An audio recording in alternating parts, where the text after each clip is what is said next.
శ్రీకాకుళం జిల్లాలో rice pulling కేసులో కొత్త ట్విస్ట్ వెలుగు చూస్తోంది. రైస్ పుల్లింగ్ కాయిన్ పేరుతో మోసం చేస్తున్న ముఠాకు ఏకంగా పోలీసులు కూడా సహకరిస్తున్నారని విషయం బయటపడింది.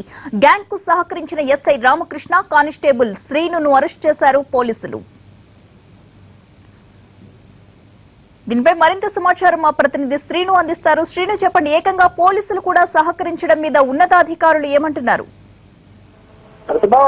ఏదైతే మొన్న ఆదివారం వెలుగు చూసిన ఈ పురాతన నాణ్యాలకు రసన్నాయం చేసే రైస్ కేసు కొత్త మలుపు తిరిగిందని చెప్పుకోవచ్చు. అయితే ప్రధానంగా ఏదైతే వైజాగ్ లో శ్రీనివాసరావు అనే వ్యక్తి వద్ద నుంచి 50 లక్షల నగదుతో శ్రీకాకుళం ఏజెన్సీ ప్రాంతమైన సీతంపేట ధోనిబాయి సమీపంలో వీళ్ళు డబ్బులంతా కూడా పంచుకునే ప్రయత్నం చేస్తారు. ఈ ప్రయత్నంలో ధోనిబాయి ఎస్ఐ రామకృష్ణ వాళ్ళని రెడ్ హ్యాండెడ్ గా పట్టుకోవడం జరిగింది. అతనితో పాటు ఒక కానిస్టేబుల్ శ్రీనివాసరావు కూడా అతనితో ఉండడం జరిగింది. అయితే ఈ నేపథ్యంలో ఎస్ఐకి కానిస్టేబుల్ కి కొంత నగదును ముట్టజెప్పి అక్కడి నుంచి ఏ కేసు కొంత పైరవీలు ఈ నిందితులు చేయడం జరిగింది. ఈ నేపథ్యంలోనే ఎస్ఐ దాదాపు 10 లక్షలు వాళ్ళ దగ్గర నుంచి డబ్బును తీసుకున్నట్టు తెలిసింది. అయితే వీళ్ళతో పాటు మిగతా స్టేషన్ సిబ్బంది ఉన్నతాధికారులకి సమాచారం అందించడంతో మొత్తంగా కేసు బయటకు వచ్చింది. అయితే ఈ కేసుకి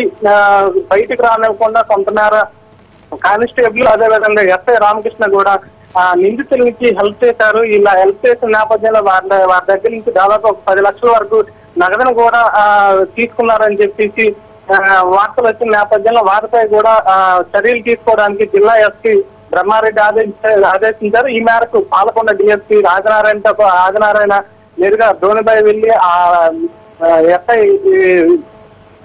ఎస్ఐని అదేవిధంగా కానిస్టేబుల్ కూడా అదుపులోకి తీసుకున్నారు. ప్రస్తుతానికి పాలకొండ సబ్ జైలుకి తీసుకెళ్లి విచారణ కొనసాగిస్తున్నారు.